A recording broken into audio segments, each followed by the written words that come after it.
Well, hello everybody, this is BisuDagger on the microphone with Amazing XKCD, and we're about to watch the KSL. Looks like I've got no sound coming from the Sniper Watch stream now. Maybe I should Sound not working? refresh the page. No, I'll fix that. Give me a second. Alright.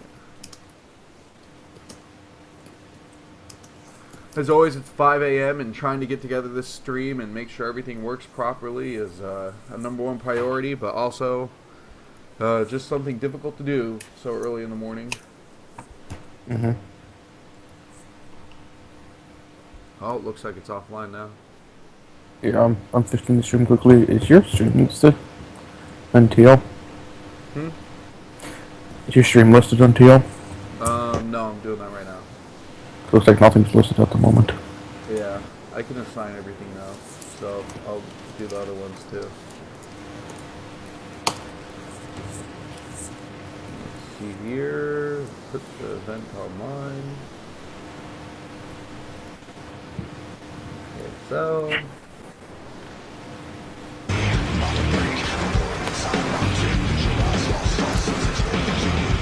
Alright, I'm live. 도록 확실히 이제 저희 셋이 다시 한번 또 멋진 중계를 해보도록 하겠습니다. 나이스. 그 화제의 중심에는 임성춘 해설위원이 있었죠. 네. 살아있다는 게 놀랍다라는 의견이 눈에 띄었습니다. 하지만 이렇게 당당히 살아 있고요. 예. 얼굴 한번 보던 그런 선수들도 다시 한번 그렇죠. 이렇게 또 함께할 수 있다는 것을 the, 여러분들이 아주 좋아하시더라고요. 오늘 거친 중계를 하기 위해서 오늘 임성춘 해설위원의 말씀을 빌리면은 오늘이 마치 결승전 같이 네. 중계를 하겠다는 이야기를 했습니다. 그래서 어제 오늘 경기에 집중하느라 면도도 안 하고 오셨어요. 그러니까요. 그 거친 중계 마치 지금 Look at all the work that I 그런 did 중계를 for 해주실 all the 걸 viewers. 기대하고 예, 있습니다. 아주 터프하게 예. 지켜드리겠습니다. 뭘 지켜드리죠? I 지켜드려요. just late for everybody to free 지켜드려요. on 괜찮으시죠? 네. 예, 그럼 오늘 멋진 중계 한번 기대를 하겠습니다. 저희가 다양한 이벤트를 준비하고 있습니다. 헝그랩의 now I'm 모든 putting 프로그램 the 헝그랩 Zoo 홈페이지를 통해서 만나볼 수가 있는데요. 그냥 보시기만 하는 것이 아닙니다. 저희가 선물을 준비를 했어요. 보시면은 구글 기프트 카드를 저희가 추첨 통해 드리거든요. 헝그랩 홈페이지 들어가신 다음에 네. 위에 있어요. 스타크래프트 커뮤니티 온라인 이벤트 클릭하면 위에 바로 있네요. 바로 있어요. 위에 왼쪽 보세요. 얼마나 쉽습니까? 그 Right now I got plenty of sound. 네, 보셨잖아요. 임성춘 해설이. 기가 막히죠. 카드 쓰는 거 임성춘 해설이. So basically, 뿐만이 아니라 what we got here today, so we're gonna have 굉장히 많이 있더라고요. PVZ, 많은 GVZ, CVZ, and then GVT. So that's a lot of Zergs. Right, And another TVT. 그러니까요.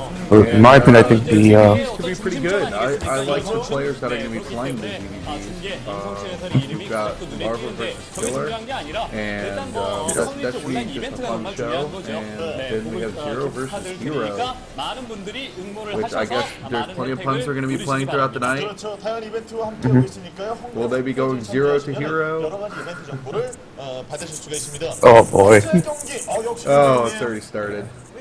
This is what happens this early. 대단했지만 뭐 윤영태 선수라던가 아주 많은 선수들이 재밌는 Alright, so Group A, you think we're going to do it in order? Possibly we'll be going from A to B, so we're going to just treat it that way. Rock versus Kongdoo in Group A. that should be the battle of the poor man's. The poor man's PVZ. Right. But it's basically gonna be how many Zerglings can Quanto produce in a single game. That will be impressive. See how many he does versus Rock, who looked pretty impressive versus Bisu, but he did lose his first game, and he's basically fighting for his tournament life right here, as Kongdoo did get the one-game lead against Busan in a pretty amusing game in its own self. So, I think this one will be a similar game to the Busan versus Kongdoo game. And the level of fun that we had. That or just Rock gets rolled over. And it's also interesting to notice that the games can be on La Mancha now. So basically, that's a bit of an advantage for Zergs due to how just so many like ramps and bridges that they're gonna abuse. So I don't think Quanto's the type of player to play the long game. Just want to get it over with quickly. So possibly do some kind of early speed running build. Meanwhile, we're not even live yet. Oh man. I think they're just talking about the games right now, it seems. It is not wasted. This is warm up. We'll re-talk about everything that we've been talking about. 승승장구만 만들어준다면은 또 오늘도 누구나 웃을 수 있는 Get your coffee, get your water. 대회가 되겠죠? Right. We'll be here for about 2 hours. We had 2 hours before StarCraft from the other Star League. Got some good games in there as well. I was actually surprised to see Jungby lose like that. It was quite pretty. As we get more people on the stream, I was wondering if we should not talk about the results of the other one in case people haven't watched it yet. 윤찬희 선수와 동률이 되면은 이제 이후의 상황을 봐야 되는 거고 윤찬희 선수 같은 경우는 지금 현재 2패를 기록을 하게 되면 Keep it at the low. 예, 그렇기 때문에 확실하게 이제 윤찬희 I 선수 agree with what you said 입장에서 애가 with that 타는 상황이다. repeating the 뭐 results. 이렇게 말씀을 드릴 수가 있겠고 더 이상의 패배가 Especially because of the, 절대 안 되는 who was 첫 it, 번째 the 경기가 chef 기다리고 thread? 있습니다. 네, 그럼 오늘 경기를 펼치는 오늘의 주인공들을 about 만나보도록 Protoss 하겠습니다. and OSL. 두 명의 선수가 준비하고 있습니다. 임진묵 선수, No, dude. 윤찬희 선수 오늘 이 경기를 치르게 I'll have to look it 되는데요. up. 자, 임진묵 선수가 승리 시에 연보성과 윤찬희 선수 탈락이 확정입니다. Alright, well we do have the players here, and we are going to be doing this backwards it appears, because we do have the organ, aka piano, on the right side here, and sporting a 37% win rate versus Terran. This is the old Testa stat, because piano right now is actually here at like high 70%, near 80% win rate versus Terran, something absurd. Or is that his first serve? I know versus Terran is up there though. But both of them over 60% at least. And this guy, he almost seemingly can't lose, but he doesn't seem to advance far in tournaments. 예, 실력은 여기저기서 Yeah. 받았던 It seems Meanwhile- like Mind is the Terran that advances far, but doesn't have the higher win rate. 1패인 그런 상황. And then we got Meanwhile, we Mongo got- here, who we're calling Mini Flash, but really he's the larger version of Flash if anything. Take Flash. See what happens when you're Flash and you lose control, you die. Right. So actually, that should include the Casper record there. 0 wins, 1 loss. That's when he got disqualified. Yeah, that Again. beautiful 0% win rate. 떡볶이를 먹었다고 하는데요. 예, 그것 때문에 약간 졸리다라는 이야기를 하니까 임진묵 선수는 자신을 There's also he's going to be played on 서로 간에 약을 타는 모습이 Avalon. Oh boy, 지금 그 정도로 좀 이야기를 하고 있고 when she dropship shenanigans all day, every day, it's gonna be fun. Right. So it's either like we've been talking about the map before. Either the game's gonna be short or it's gonna be super long. I'm hoping for a super long game this time around. Yeah, this is definitely a wild map, and who did we see last time on Avalon? Yesterday, we were able to see Haya versus J-Moon, and then who did we see before that? Bisu versus Brock. So a PvP and a PvP we've already casted on here, but a TvP should be really interesting to watch, for sure. I think the mirror matches on new maps are almost the most exciting, because they're on even ground, so you're just wondering who studied the map and learned about it more to take that advantage. Yeah, I actually like the fact that we're having a new map being created for Star Leagues like this. Keeps the play interesting. Not have the same old build every time. Like Fighting Spirit or some of the other well-established maps in the map pool. So the scary thing here is, when you think about Terran Mech, eventually they establish like this huge portion of the map right outside their natural base. Once their 2 bases are up, you know how they move the tanks out, they put the supply depots there, the turrets. But if one Terran player, let's say, spawns at the bottom right and does everything outside their base because they're getting ready to establish a presence, maybe take a third, but the player at the top left does the same thing, their infrastructure in the middle of the map is going to be so close to each other. It's going to be almost immediately tank versus tank once you push outside of your natural base. So there's going to be a little time for macro if a Terran player gets an advantage and then decides to push across the map to your base. But where I think this game's actually going to dissolve it actually goes that pretty late. It's going to be basically raid battles. Because the way that the inner map is so small, it's basically like half the map is already like outside of the lower ground. So basically, you have all the advantage of taking raids up. So basically, you're just gonna have tanks focusing on the center of the map, trying to restrict movement. there. Everything else should be D8s, or I would like to see some Valkyries actually. Maybe one player will make a off-chance Valkyrie or some battle cruisers, hopefully. Get some cows in there, battle cows in there. Yeah, that's a possibility. The Vulture play, I think, is important too, as you mentioned, because while Starport play with Wraiths is what's going to probably control the air and the map, the Wraith play is what you can do to really heavily harass that third base, the one that is behind you, the mineral only, because that's a really hard to get to spot to harass at. And I'm wondering, maybe we'll see the same SUV trick that we saw yesterday for Haya, so he could scout out J1. Or we'll if, definitely see after that. watching that game, these players are going to put a Vulture there or a Marine there to prevent the scout. So it looks like we're going to have the countdown right now. This is going to be a TVT to start off Group D, Piano versus Mong. Let me quick look up the players' names. I know their IDs. So it looks like, I didn't catch the overlays. Looks like Piano's going to be the purple Terran in bottom left, and then Mong is the red Terran in top right. Sorry, top left. So let me fix the title for that. Right, so it looks like we do have that just complete spawn to the left side, and I know some of you guys just dread the long TVTs, but with the small size of this map, I feel like there cannot be anything but an exciting TVT, no matter how long it gets. So thank you again, everybody. This is the Kongdoo Starz League. On the microphone is BisuDagger with amazing XKCD, and this is the 4th day of the round of 16. And this is going to determine who we really know for sure will be exiting the group with possibly a 3-0, maybe 2-1 lead, and then who's going to possibly end up in the round robin tiebreakers. And actually, if you wanted to hope for long TVT, there's actually, I think, the better spawns for it, besides having cross spawn, because that way, I think it's easier to expand on this map horizontally than to expand vertically. Even though the map is pretty symmetrical in general. Oh, looks like Piano's going to go for the supply depot near the refinery, like the gas geyser. So basically will allow them to glitch the SUVs a little bit faster for gas mining. So that's I'm surprised the Mong did not do this himself. Right.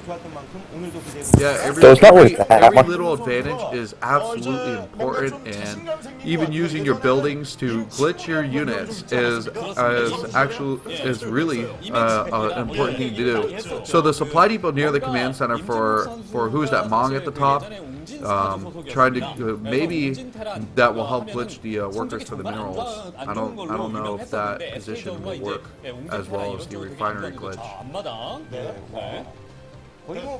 So actually, it looks like I had the players mixed up again.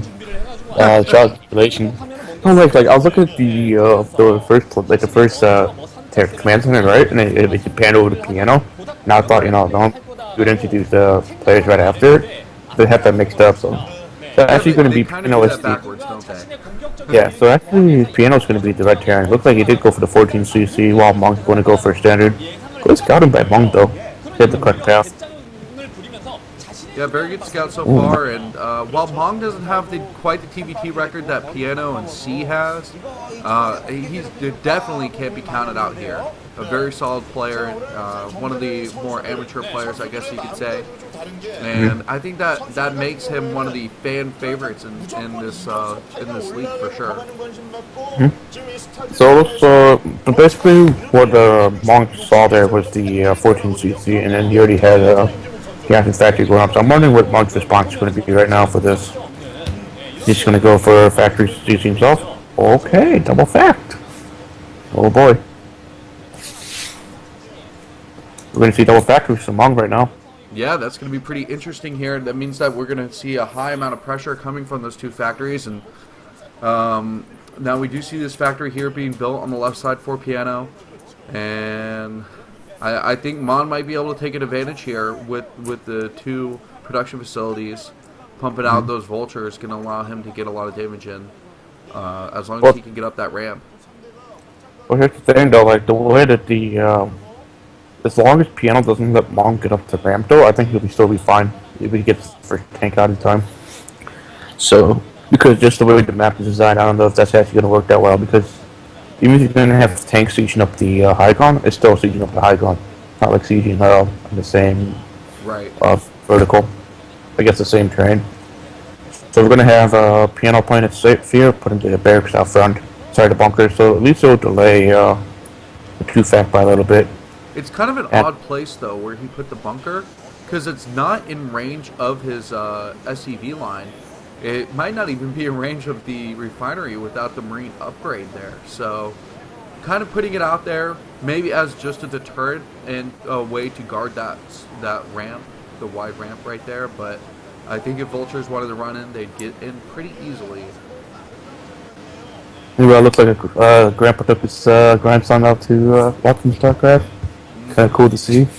We did see Piano did kill one of Monk's Scout, and we're going to see a very fast army going up from Piano. I think this is already preemptive Wraith play, if Piano does think Wraiths are coming out. I don't think there's any need for a +1. I mean, Monk's actually going to get +1 armory as well. Right, so both these players trying to focus on those early armory upgrades, it seems like. And maybe this is going to be a heavy ground mech style. Well, what would be more interesting is if a player had the armory up and started pumping out +1 air upgrades or armor upgrades and switch to Wraith later on. But I don't think that's what we're going to see. We are seeing this heavy 2-fact push. A Marine actually mixed in here too. SCV's out to repair these tanks immediately. Don't think that he misrallied those SCVs. And now there's going to be a lot of pressure at the top as SCVs have to come in to defend. Well, here's what I'm talking about, is just the high ground advantage the Piano has. It's just, I mean, I think it's a terrible choice to build by Monk. So Serge has 3 siege tanks up there. That target fire. Wow. See that target fire? Completely just one shot at that tank right there. That's Piano's in huge trouble right now. Yeah, it looked like Piano was trying to maybe hide the bunker so it wasn't clickable. On top of being able to see the high ground, or see his opponent at a distance here. That's a lot of tanks. So far, they're in a pretty good position, but the SCVs do finally move out, and they're going to get maybe a decent surround on these tanks. A couple of them do go down, but these Marines actually do really quick damage to SCVs, and all the advantage that he had by going for this early command center has been wiped out at this point. Oh, looks like Piano knows it. Took his hands off already. He's going to have to guard the ramp. He just doesn't have that tank count that he needs to guard and defend his base. Oh, he just suicided them all. This is crazy. That was absolutely insane. And Mong is happy. Mong knows you won this game already. Oh my goodness. Wow. He's just calling a shot early. As soon as he saw that 14 CC, he knew what he needed to do to win the game. I can't believe Piano went for such a risky build. Especially on the map where the spawn positions are actually so close to each other. Right. It's way too risky to pull off. Oh, GG. That was insane. That was just an absurd build from Piano. I think he knew that too. And I just realized Piano's actually out of the tournament. He has 2 losses already. No. Yeah? Piano lost. He only has 1. Oh no, he has 1 win. Yeah, he had 1 win. That's his loss, second loss. So first loss, right? It's his first loss. You're thinking of the KSL. Oh yeah. He lost to Free in the KSL. Yeah. Yeah, so Free has a 2-0 lead. Piano is now 1-1. Mong is now 1-1. And C is 0-2. So it could be between Piano and Mong now on who's going to advance. And Free's kind of the deciding factor on that. Again. Well, I'm bringing up the inner flash for the Pocari sweat. Right. Oh my goodness. Wow, so there's a potential tiebreaker in this group between Mong and Piano coming up. Yeah. But what that actually was interesting to note was the, I think that entire game basically happened because of Piano's choice of builds. We were treating like it was the fighting spirit game. We can get away with that due to the length of, like the distance between the spawn positions. Right. I mean, this map is so small in the air ground. Like for the ground cover, it's really small. It's like it's only half the map size of a regular map for where you can potentially move with your ground units.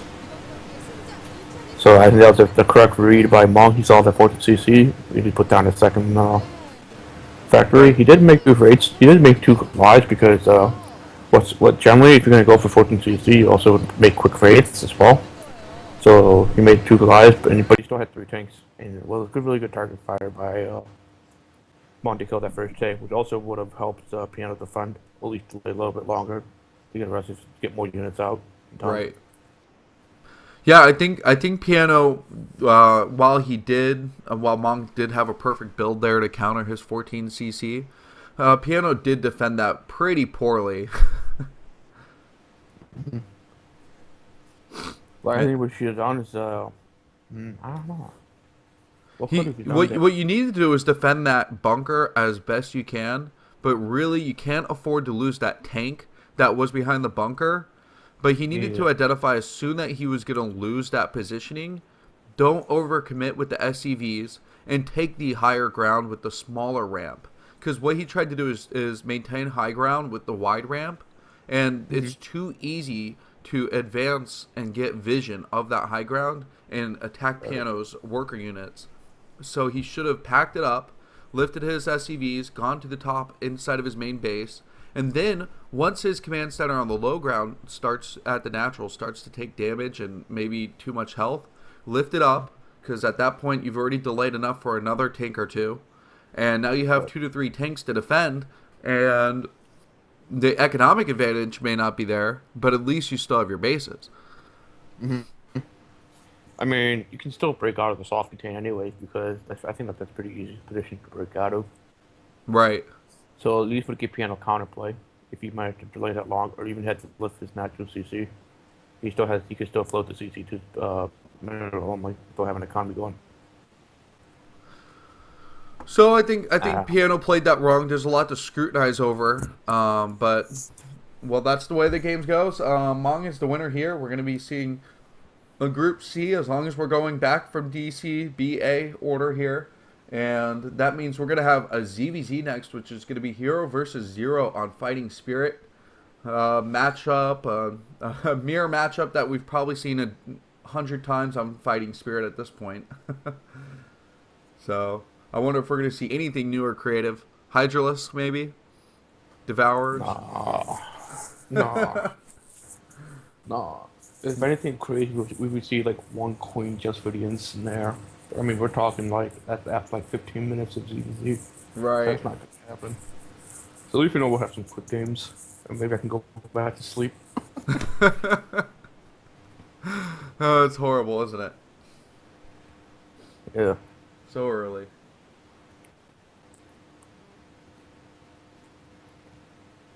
Oh man. Well, thank you guys for watching. I'm probably going to go refill my coffee real quick so I can continue to be entertaining, although I think by the time I finish my second cup of coffee, the whole day of matches will probably be over. This might be our quickest day of the round of 16. I'm just going to go ahead and... I think it would be the quickest day of any part of the KSL. Because like I think for the round of 8 onward, you can do like best of 3s or best of 5s. Right. Or at least I hope it should be like a best of 5. That'd be just really hyped to see. Yeah, definitely. Best of 5s are amazing. Alright, coffee. Be right back, guys.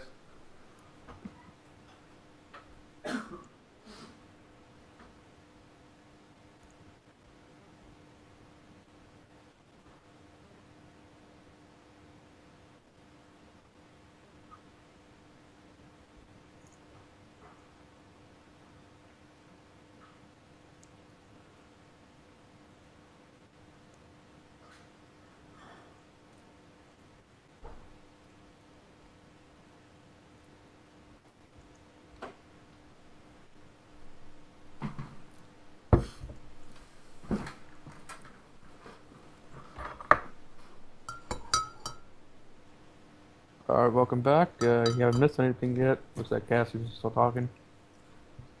Yep. Just stir my coffee on the air. Well, you know, they do sell those wireless headsets. You can be like Catherine while moving around the house. I know some players like to use it. Yeah. At least for other games. They'll just cast. Like we'll be on stream and then like just go to the kitchen to get some food and just come back. You can hear them talk while doing it. Oh man, look at that crowd. That is packed. Yeah, that is. I'm surprised. Yeah, and most of the people are probably taking restroom breaks because we have just gone to the commercial break here. Obviously, we're seeing the players that are sponsored by the KSL themselves. A lot of these players, if you guys haven't read up on the article on Team Liquid, are actually basically sponsored by the Kongdoo company that Yellow started, and that way a lot of money and sponsorships can go through the management of the KSL and ensure that these players are making money. But I guess no one needs to really ensure that Bisu is making money because he just makes buttloads of it. He sells like hotcakes, man. Oh, yeah.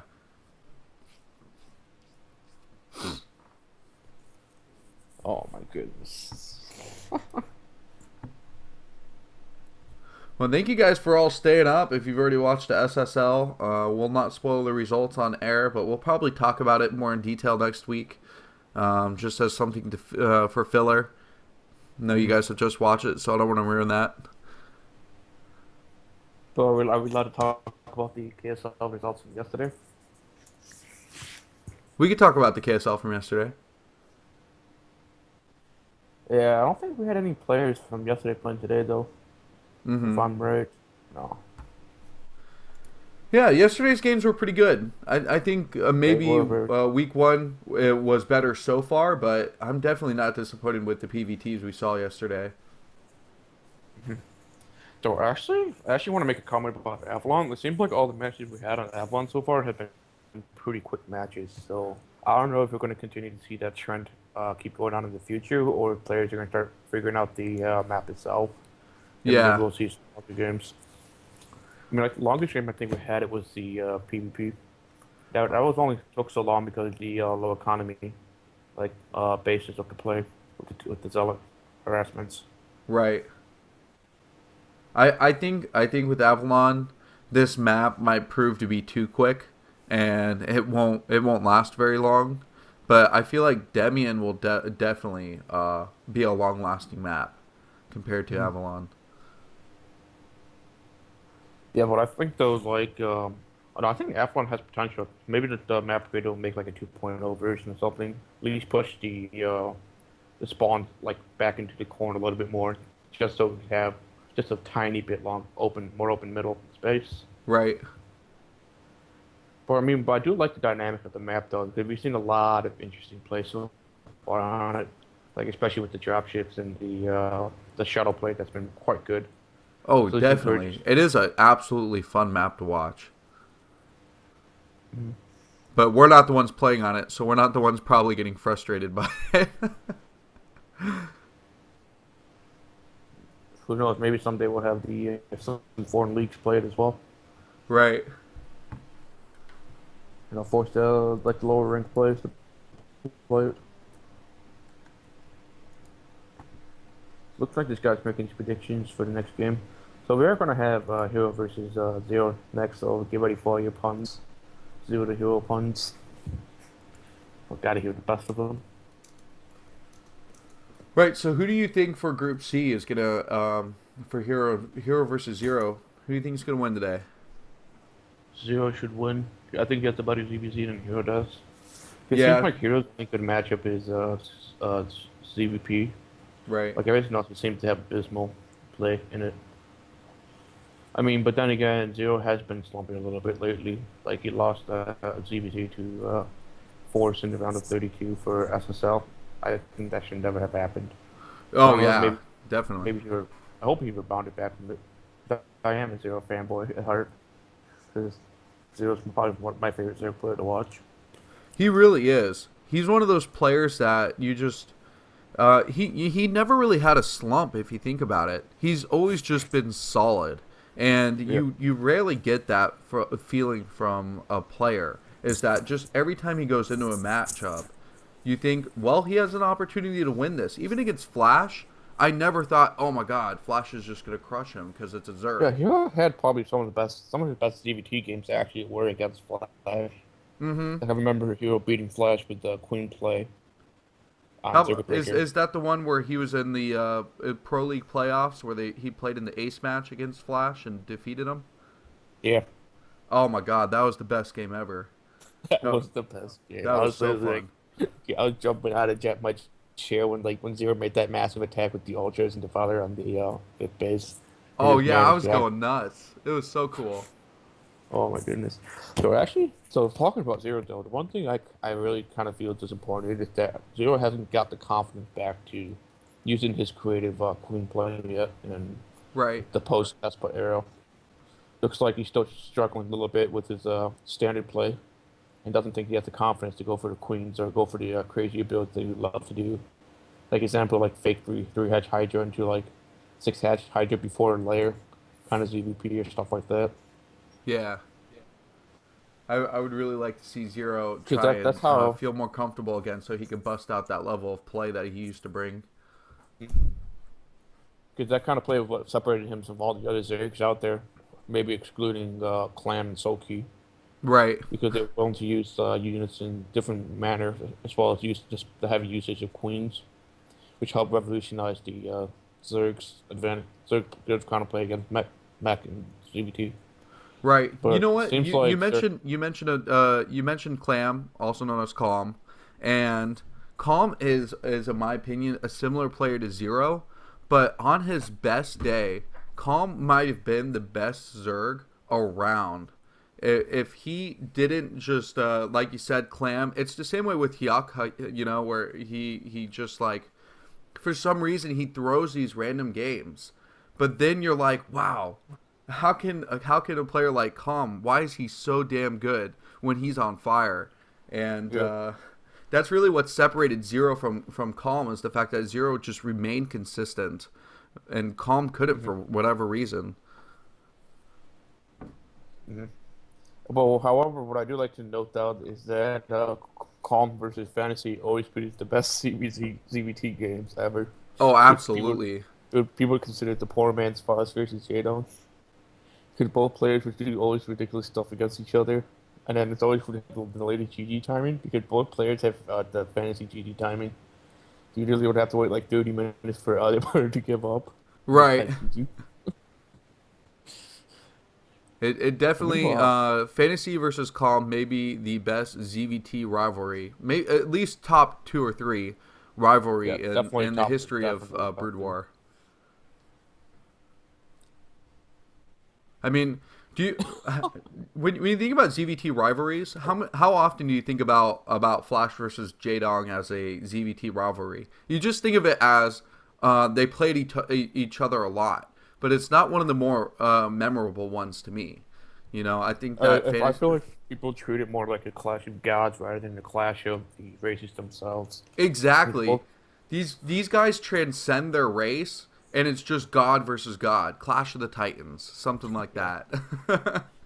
yeah, and then like for like players like Zero, Solky, Fantasy, like even Minder, those guys. Not like they were the best players, but I mean, when they played them, it's always would have produced good games against each other. They were like always hyped to watch. Meanwhile, what's this guy doing with both controllers?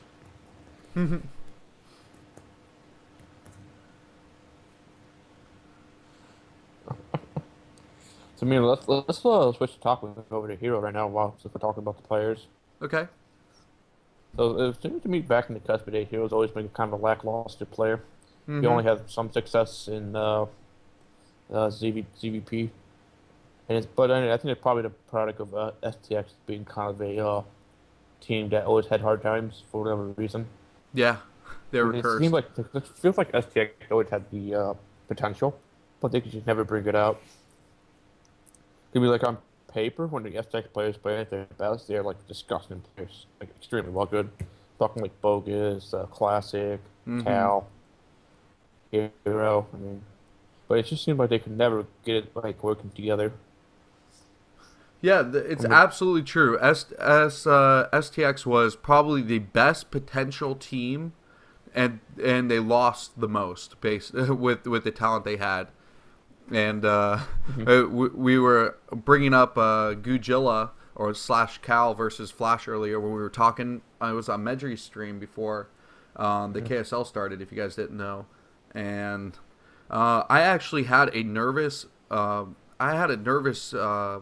part of my career of watching Brood War back in 2009 and the beginning of 2010, where Cal started to win everything.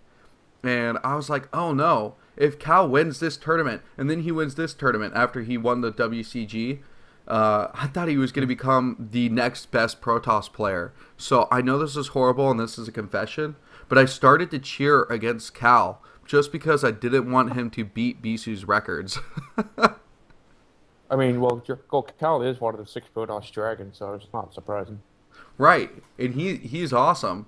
And then Jongbi comes along and he's like, no, I'm going to dethrone Bisu with all my OSL wins. And I'm like, why do Protoss players have to be better? Well, that because Bisu could never win his PvT for his life back in the day. And then he would always have the OSL curse. He'd always get matched up against Shine, who would always Hydra bust him every game. And, like, it's more of the Samsung curse now because Ro16 also Hydra busted him out of the prelims on the OSL. It's just a standard build against BC. I was Hydra bust because BC loves to play greedy. Why would you do anything else as a Zerg player but Hydra bust BC?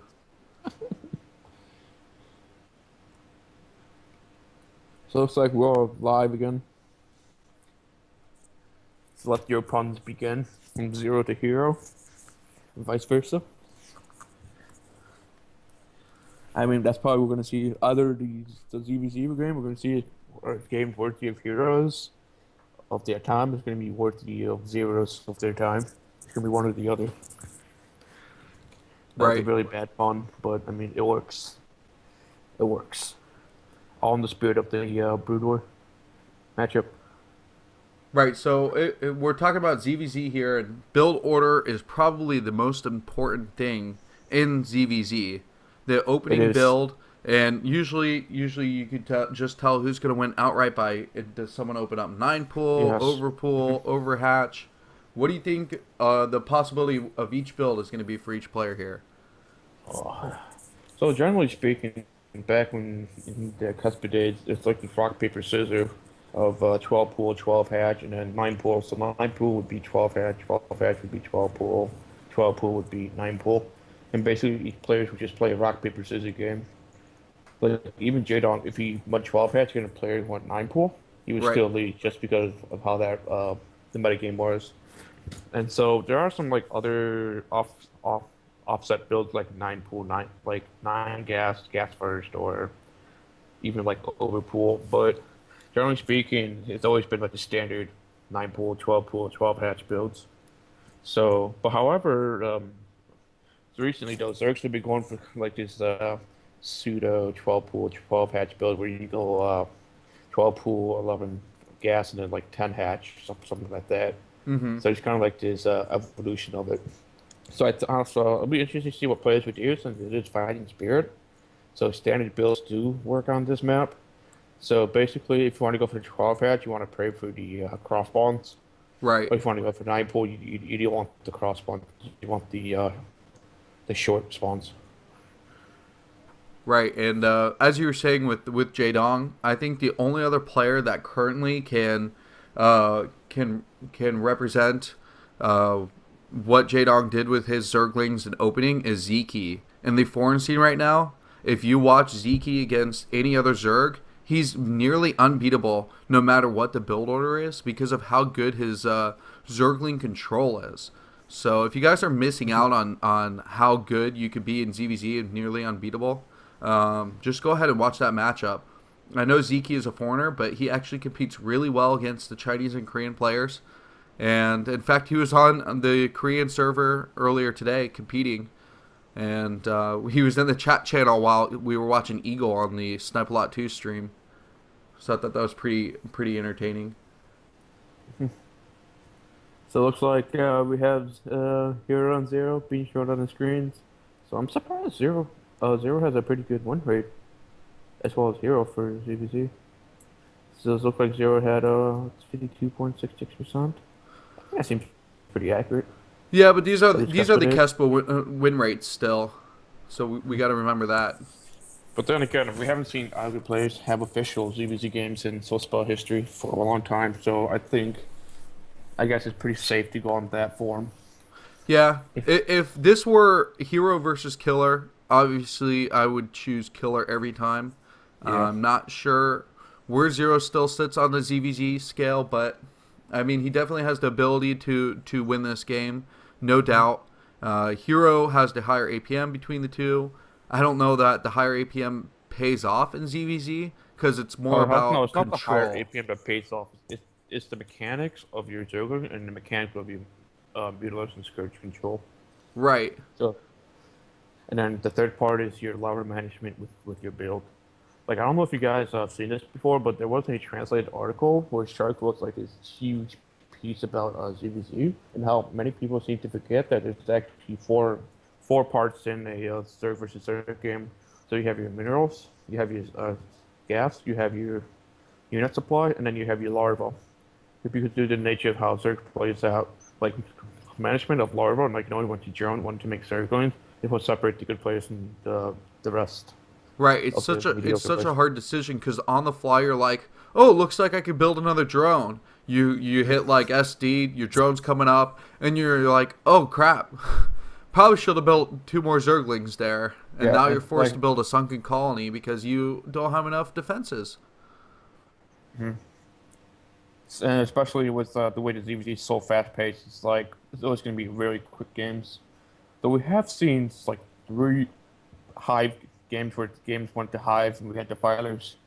I actually, oh man, I wish we had a defiler game right now with Hive Tech. That was actually the Amazon finals. It was Hydra versus Great. The first game actually went to Hive, and then Hydra won because he made it. Actually, no, was it Great? I don't remember who won, but I remember like the winning play was making a defiler with lurkers, and then it wasn't Hydra versus Great though. I think it was the matchup because Hydra versus Great was the finals where Hydra won. It was Great versus like Zero, I think, in the semifinals.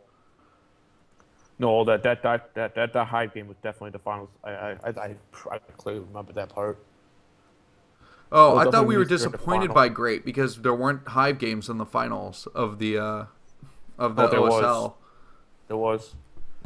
I mean, Great himself is a good player, but I think he's still in the military right now. So if he does come back, it'll be nice to see. Then I can make fun of him all day for losing a 4 pool to a 14 CC. Right, and here we go. We are going to be going into this match, guys. It's the Kongdoo Star League. We're watching Group C. I am BisuDagger on the microphone, along with amazing XKCD. And guess what? The game has begun. The players have spawned. And you know what I'm hoping for, XKCD? Is a forward aggressive hatchery. Oh, cross spawns. Oh, you want to see the proxy hatchery? Proxy hatchery. Oh my goodness. We got to see it. I'm not going to announce. It looks like we're going to cross spawns. I don't know which player is which because Kongdoo has been messing me up for the last 3 or 4 games so far. Yeah. I'm just going to wait until the names pop up, and then I'll tell you which players are where.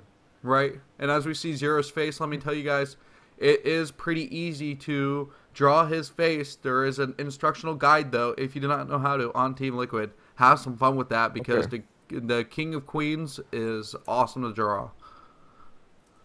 Okay, so basically, Zero is going to be the the green Zerg in the bottom left, and then Hero is going to be the white Zerg in the top right.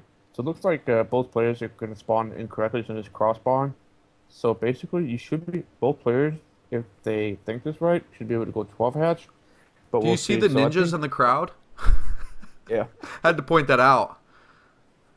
No, those are like sick masks. Like the fans are even coming in when they're sick. Well, obviously they're sick ninjas.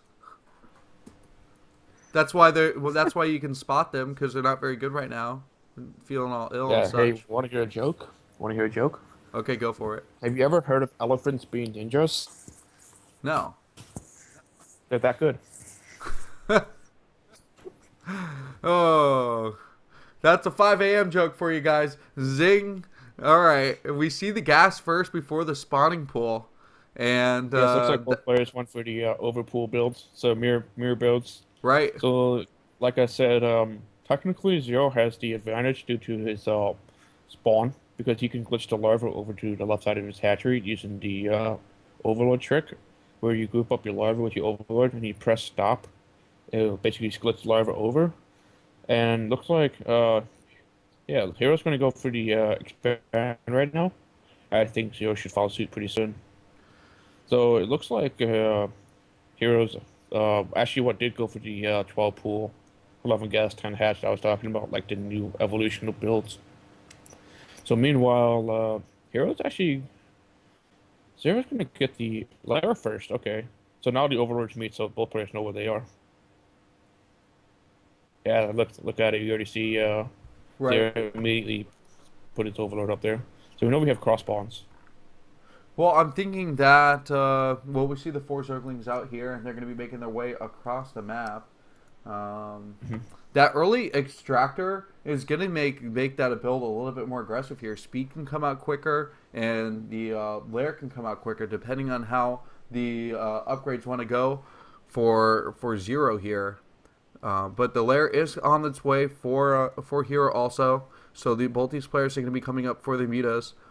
I'm just wondering if there's going to be investment in those speed for those lings for Zero. Definitely. I mean, you can afford speed and layer before you get your spire up.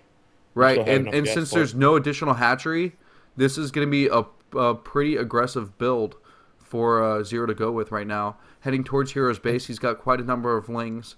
And are they going to be able to get up on the map or just target down that hatchery? I think that's what their primary goal should be right now, is to eliminate the hatchery and force lings down from Hero. And if Hero does engage, Zero has to make sure he punishes him for every mistake that could be committed here. But a huge number of lings for Hero. He realizes that he needs to stop producing drones from his larva and only focus on lings right now because he needs to win. Actually building a preliminary sunken here. And, but basically, what thing though is that Zero needs to do something right now because the larva advantage the Hero's going to amass pretty soon is going to quickly overrun Zero when the spires come up for Hero. So basically, Hero's 2 options: A, use the his spire attack advantage and get the meters out, or B, try to go for some kind of Zergling attack from TS speed right now. But he's going to pull back, play defensive. I don't know if it's the correct choice from Zero though. Because Zero doesn't have the extra hatchery that Hero does. Right, but this late spire is going to be huge. We are going to see Mutas pumping out pretty quickly.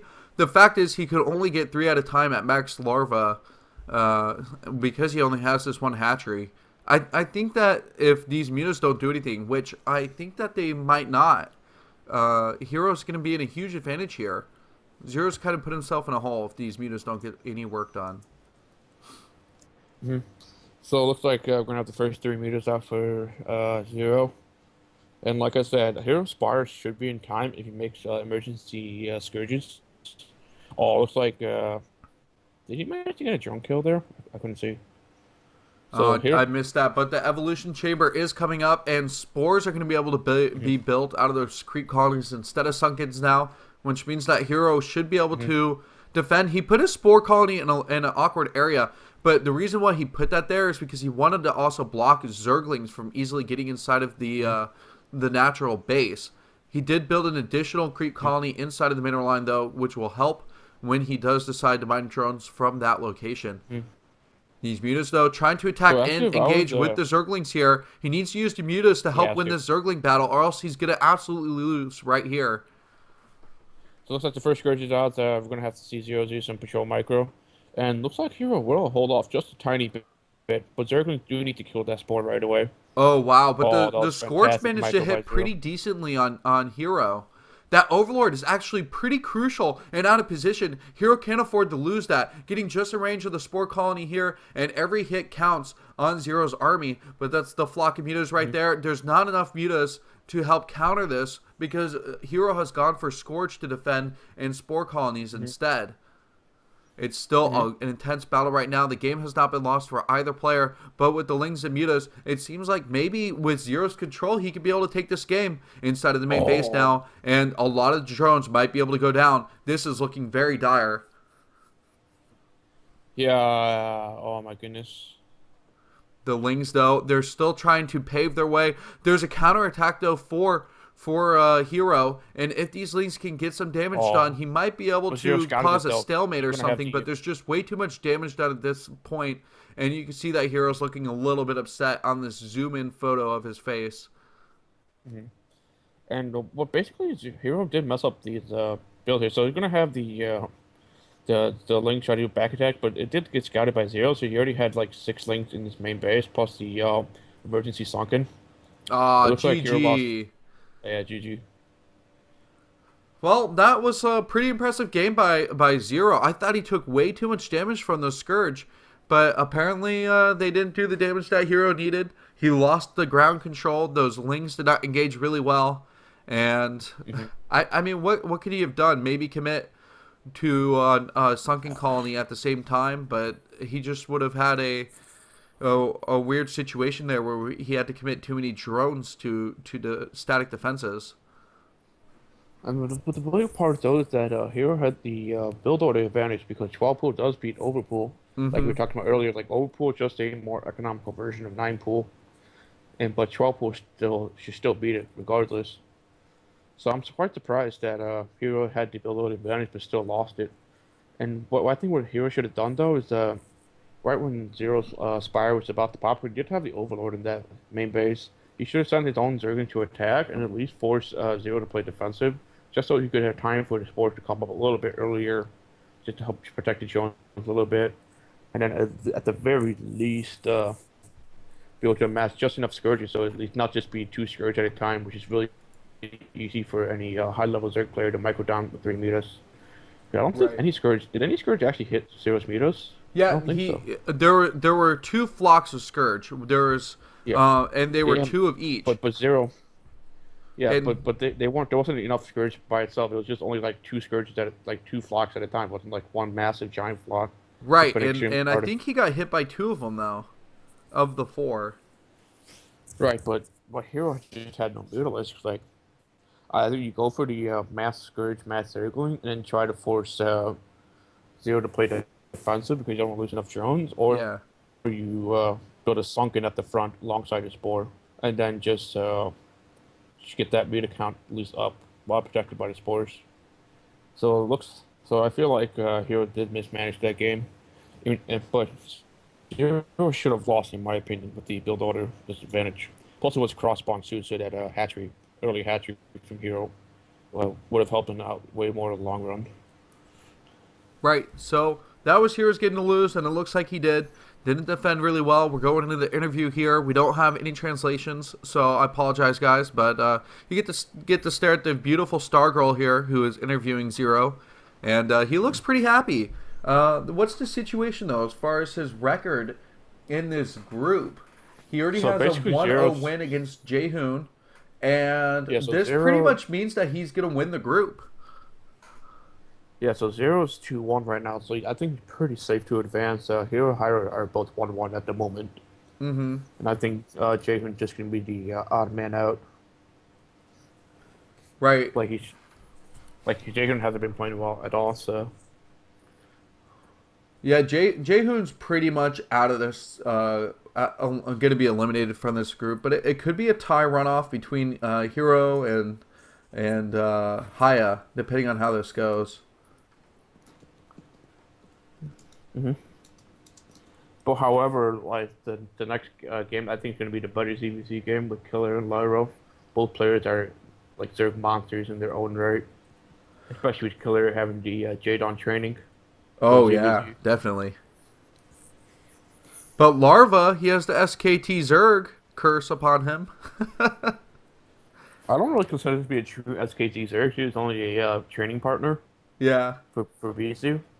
Like I feel like once you play as an official SKT Zerg on the stadiums, that's where the SKT curse comes in. That is true. Because Larva plays way better than what the SKT Zerg were putting back in the Tespa days. Yeah, well, like, that's kind of true, but SKT Zergs in individual leagues were doing pretty awesome in the last year or two. Hyuk went to the round of 4 and the round of 8 and like consistently in tournaments, and so did Sue. Sue did pretty well in tournaments in the last 2 years, but they always Yeah, ran but- into another SKT player and got eliminated. Yeah. And it would always be like fantasy or yeah, it would just be like fantasy, and then they would always, of course, always favor fantasy to win. Right. Always. But even though they were did pretty well in the OSLs and MSL, they always did poorly in Pro League. Like you knew if this on the Zerg, I was like, easy game. They lost this one. Right. It would be true like 80% of the time. Oh I man. don't know why it is. Yeah, you're just like, It seemed oh, like it's a Zerg. This one's a throwaway. Yeah. Yeah, and then SKT didn't really have after fantasy a strong second Terran. I mean, what's up with that? Most teams only had really one strong Terran when you think about it, and they could never have Well, like we made Fox two had, good like- Terrans to field on any team. No, we made Fox had like 4 strong Terrans, and then they got disbanded, unfortunately. Yeah, Fox who was it? sucked. Mind, Lita, and who else? No, Lito was Height Sparky. Oh, was he? Okay. Yeah. They had mine, Nada, Baby. Baby played for Yeah. We Made Fox. I'm thinking of one more. I don't remember. Yeah, I forgot Baby was on We Made Fox. Dang. And he has a long history of teams. Who did Light play on before Wuxin Stars? NBC. NBC? Yeah. And Okay. I think he got picked up. Yeah, then he got traded to Stars. Right. That was a big trade. That was actually. I mean, Light had the best. I would actually say that Light had a better TVZ than Flash did, because back when Light was beasting it up in like 2010, 2011, he had literally like an 89% win rate in TVZ, which beat out Flash. And Light had actually better bio-based TVZ. But Right, it was Flash pretty would always insane. play his game. Like he would always go for the mech switch, where Light would always go for the SK style of Terran, with just Marines, medics, and a lot of vessels. Mm-hmm. So meanwhile, let's start talking about the next game. We're gonna have Group B. Larva. It's going to be Larva Larva versus versus Killer Killer on on Avalon. So we get to see Wow. Avalon twice in one day, which is pretty cool. And now what's actually nice to see is that we finally get to see the last of the mirror match on the new map. Right. At least we're gonna see how Avalon plays out. Actually, I'm extremely excited for, because we were always been talking about how the ground game is so important, because the spawning location is just so tightly close to each other. Mm-hmm. And you have the entire backside of the map for me to play. So what do you think the odds It looks are like- that we even get to Mutas on a map like this? I don't know. Because you can't. Because you should be able to defend that high ground with Zerglings. Like if you get like 12 Zerglings, they could form a really nice wall, like like a really nice concave. Yeah. But I feel like it's still possible to just bust it, even though you have the same amount of Zerglings. I just feel like gonna if be a you really don't close call. overpull or 9-pull, you're going to lose though. If you go for a 12-hatch build, Yeah. it's going to be nearly impossible to hold if your opponent doesn't also 12-hatch. Yeah, like we saw on the TVT, like you just can't go for any economically oriented build. You're just gonna get cheesed or countered just so quickly, Exactly. just because that's the map. So I think we're gonna see like both players go for 9-pull speed lane, and then we're just gonna see like massive circling battles, which are always exciting to watch. You never know who's gonna win until the very last second. Right. Yeah, it's going to be pretty exciting to see the micro of the Zerglings. I mean, that's pretty much what I feel like the only thing we have to look forward to. And Killer has really good lane control. But I think Larva's just overall game sense is pretty solid. And that's might be what keeps him in the game. Where you're talking about like management of the 4 core things of a ZVZ. And I think Larva is really good at identifying that. So it may give him enough of a advantage to beat Killer, but overall, Killer's trading from Jaedong has been pretty solid in ZVZ, and he's won quite a few tournaments in the past 2 years because of his ZVZ skills. So I think Yeah, Killer's so- going to be the one to win. I think I would have to say Larva, because I feel like Killer recently has been pretty slacking on his practice. It's like you never see nowadays when Larva's streaming, he's like practicing really, really hard. Yeah, And, that's but we were definitely like, true, and I think we can kind of discount or discredit Killer's win against Movie. As horrible as that sounds, Yo, did you see Movie's been that? slumping. I'm sorry, he's not good right now. He just seems really out of shape, and so Killer's win against Movie was, you know, not a fun game to watch, obviously, but doesn't say anything about his skill. And it's Wait, coincidentally Ashley we're Barber seeing versus Movie Killer on the or stream right now. Killer? And against no, the this is Killer. a, This is the replay, the exact game that we were talking about here. So I guess they are Yeah. going to be replaying that for now. I mean, that was a fun game to watch, though.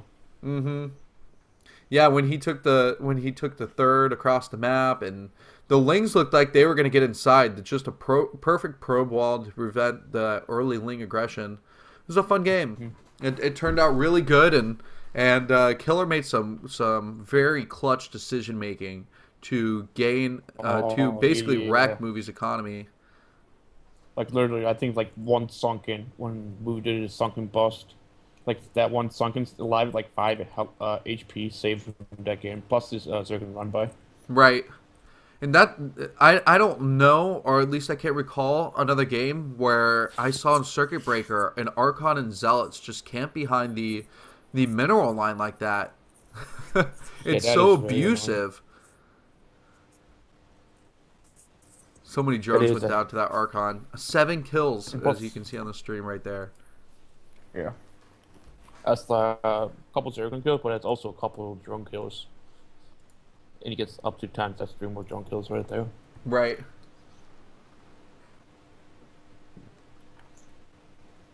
So I've got something to announce to you guys. Yesterday, you'll like this, XKCD. So yesterday you would assume would be a perfect day for me because BC won, right? Yeah. Well, I went through some extra hoops, as men do for their women when they're in long-term relationships, and I proposed, and the poor woman accepted. So I'm engaged, everybody. Congratulations. Yay! You know, but I had a hard time deciding at the end of the night whether Bisu winning or me getting engaged was the better part of my day.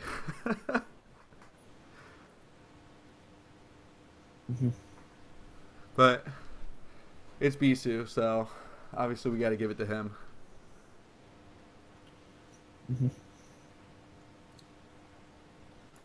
Yeah. And then we had to tell parents. That's how parents at BC won this game. Yeah, it was a big deal when I had to call my mother up. She's actually teaching English in China right now. And Oh, really? yeah. So I called her up on Skype, and I told her, and she was happy, which is a rare thing because I live in a family with 5 women and no dad. Oh my. It is just way too much estrogen going on in a family like that. Tell me about that. But I also have a friend who's actually doing the same thing in China, teaching English. He took a year break from university. Mm-hmm. He's getting his bachelor's in foreign languages. Yeah, it's a But I pretty think he's cool thing to go and teach, and it's a lot cheaper to live in China and Korea or wherever you decide to go to teach. So you can So save some good I money have and have a the, good experience. But I have the feeling that he went there just to chase the yellow fever. Oh yeah. It's like he always had like Chinese girlfriends back in the States, and then he broke up with the last one. That's around the time he decided to go teach in China for a year.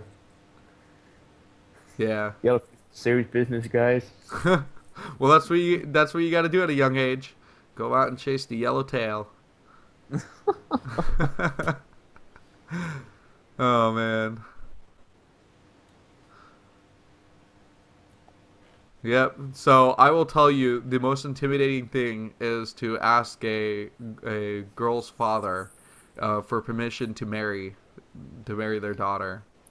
That to me was more nerve-wracking than actually popping the question.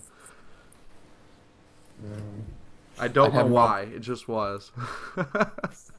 It's an honest man-to-man thing, you know. You gotta stand him up. Right. You're comparing your manliness, you'd be like, cause you can understand as a father, like you basically know what you're gonna do to her, right? You have to get over that. Right. You You know, have to- I just have to be proud that I made it to 27 without a kid.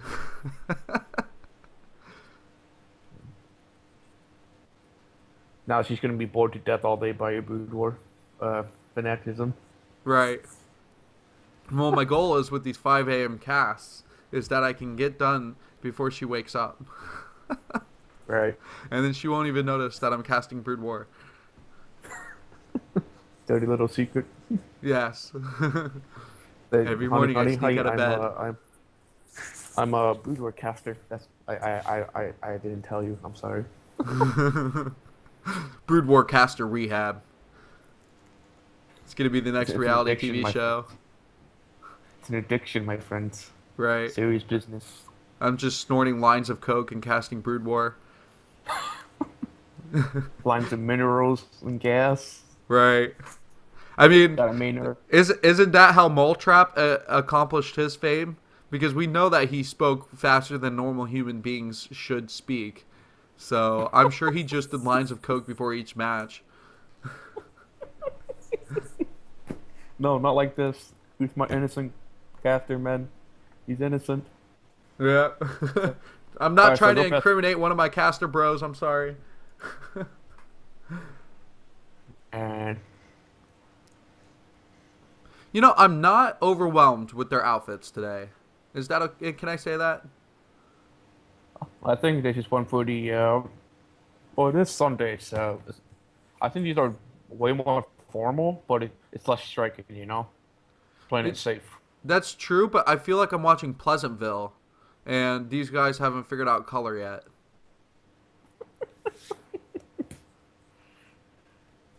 It's like Oh man, watching that is the an Bob old Ross reference. painting. Bob Ross painting black and white. Right. Although I saw The Giver recently. That's another one about black and white become color. Pretty decent one. What a day. Only 6:08, but it feels like these commercials have been lasting for ages. They have, man. Commercials have been okay. Every commercial we had so far lasts longer than the game preceding and ahead of it. Yep. Like we'd have like a 5-minute game, then we just have like half-hour commercials. Oh my! I hope like we can at least have one long game that the commercial's worth it. You know, like you need to take a break after that game. It'd be so good. You just need that extra half hour just to calm yourself down from all the adrenaline, the excitement. Yep. But I don't think that's going to happen today. Absolutely. So, hello there, old Jairus. I always wondered how to pronounce your name, but that's what I'm sticking with for saying that now out loud. Every once in a while, we get people chatting in the BisuDagger chat. Sempa2, thank you for saying congratulations. Stratos, what's up? Thanks for giving your comments. Sing a song to SC2, Zeon Bellis. Thank you. And Obscenity, I really hope that your blood pressure has calmed down a little bit because you got a little insane earlier in the chat. So, welcome everybody. And this is the BisuDagger channel. BisuDagger is myself on the microphone along with Amazing XKCD. Watch us here every weekend at 5 a.m. as we wake up to torture ourselves with the early morningness that we have to put up with. But of course, it's Brood War, but so I feel like we're willing to do this, anything. the more we do it, the more we get conditioned to it, you know? Like Pavlov's boudoir. Right. Classic Pavlov's experiment. Mm-hmm. Yeah, we wake up 5 a.m. on the weekend. We're just starting actually waking up at 5 a.m. without the alarm clock. I am worried, though, that, like, with the Pavlonia effect, I'm going to wake up at 5 a.m. every day, every weekend after this tournament, and I'm going to be drooling. Yeah, but the thing, though, is that there's going to be another season of KSL, so they did confirm it yesterday. We So have to we're gonna be confirm, always Amazing gonna be- XKCD, do you have a beard? We're going to be 5 a.m. boys all year, man. All year. You have a beard? No, I wish, man. I've been able to grow a beard. The only thing I can grow is a neck beard. That's not a man's beard. Well, there you go, Space Commander. XKCD cannot grow a beard, which is unfortunate, because living in Chicago, it's freaking cold. Well, I live in Indiana. I'm just here for Chicago for the vacations, and I go to school at Purdue. Oh, yes, Indiana. I mean, it is basically Chicago. It's only a 2-hour drive, so it's not that bad. Right. It's kind of all the same to me up there. No one knows the difference. Oh my goodness. Mm-hmm. Look, it looks like a lot of people are on break right now. I have a feeling that once I turn like 21 or turn like 23, that's when I'll be able to start growing the beard. Oh, that's it. When it becomes I feel legal like to drink I'll- alcohol, yeah. the beard will start going too. Yeah. I mean, because I have Slavic. I'm a Slavic, right? So my parents is from Slovakia. Mm-hmm. So I feel like I should be able to grow beard. They grow a lot of beards, right? The Slavic people. Right. So I have the genetics. It's just a matter of time, you know. The So it looks Slavic like we're beard. gonna have Larva here, looking all fine and dandy.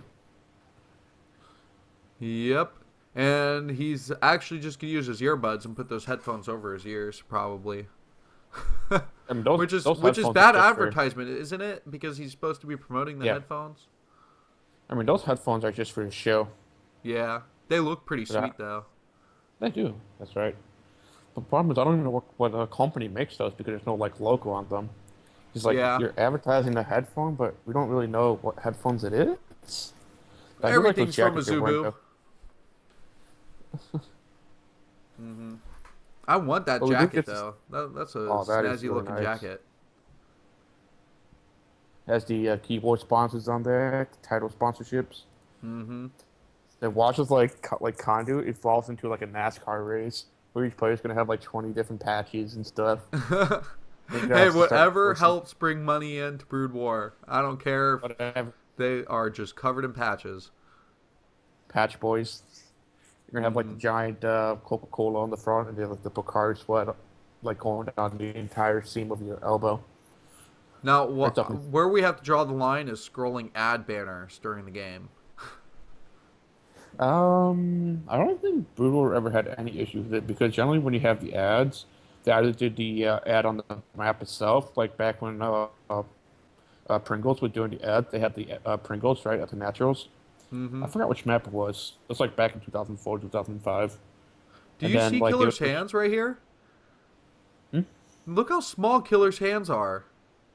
I mean, those are absolutely tiny. It's like they've stopped growing at 5. Well, Kill's a small dude. He's like what, 5'3" only. Yeah, he is a tiny dude. But it's amazing that he can hit his hand, hit all the keys. Must have some flexibility going on there. Oh man, looks like we have less players in the crowd. Players are being bored. The spectators are being bored by the quick games. Yeah. They're missing out, man. Well, I don't expect us to see an exceptionally long game and probably be subject to commercials in about 10 minutes here based on the fact that it's a ZVZ on Avalon. But we will be completing the trifecta of mirror matches on Avalon. I guess the only thing that we would be missing now is a PVZ. Is the last matchup that we haven't seen on Avalon. So we will see a PVZ though. When? Nope, we don't get one in this round of 16, unfortunately. We're probably going to see it during the round of 8. Right. I don't know what the format for the round of 8 is onward though. Have they ever had any announcements for it yet? Or? No, and it's going to be pretty interesting to see how they do the map decisions. And are the players going to be able to get vetoes? Mm-hmm. Is that stats? Looked like stats behind the notebook. That guy is cracking himself up. Oh my goodness. So that's a kid, man. He's skipping homework. I don't know why I'm stuck on look this, but it at looks his, like Stats' SKT little uniform, brother in an bro. SKT jacket. Yeah, we got an SKT fanboy in the crowd. Hell This yes. is not, yo, this is not healthy. This is a sacrilege to sacredity of Brewer. Young kids being hooked on the SKT drug. As a Stars fanboy, I cannot allow this. Listen here. The SKT is the light, and you should go towards it. No, it's a false light, man. Follow the light. it'll only give you shallow happiness for a couple years, but when you sit back 50 years later, you realize you made the mistake. You'll know it, man. You'll know it. I've been there. I've been there. Guys, this is the third match that's about to happen on Group B. We've been working our way backwards here, so if you're getting confused by the results, D, C have already been played, and now we're going to be going to B, just for a heads up. And so far, we've seen maybe, I would say, one exciting game. That starting TVT was pretty interesting, but ended just as quickly as the ZVZ. It's very, very short as far as the games have gone today. I'm excited for the PvP. I'm sorry, the PvZ. I cannot wait for Rock versus Quanro. I think that's gonna be the highlight of the night. All right, and now we do have the map shown up here. And what they're saying is what we discussed earlier, but let's just reiterate because it's after commercial break now. And Avalon is a super aggressive map. It's smaller than normal Brood War maps have been in recent past. And that's going to lead to very aggressive play in the ZVZ. We both kind of agreed that anything but a 9-pull or an over-pull type build would be insane. Expanding is going to be way too tough. The economic expansion of Piano just got blown apart in the TVT, and I think we'll see that again here, unless just some like incredible godlike control allows the player to defend their natural hatchery. So I actually do want to make a point though. There is a backdoor expansion, which means that if you do go for the backdoor expansion as a third player, it's actually pretty safe. Actually pretty safe because you just only need to hold the high ground for the for your main base, but you're going to lose out on that second gas though. Yeah, which I feel like may be too huge of a sacrifice. But you could always the reason why first you could put it there for as a macro hatchery too, and later get minerals. But the reason why putting it back there might be a bad idea is because the reinforcements of the lings might take too long to get to the front of your main base.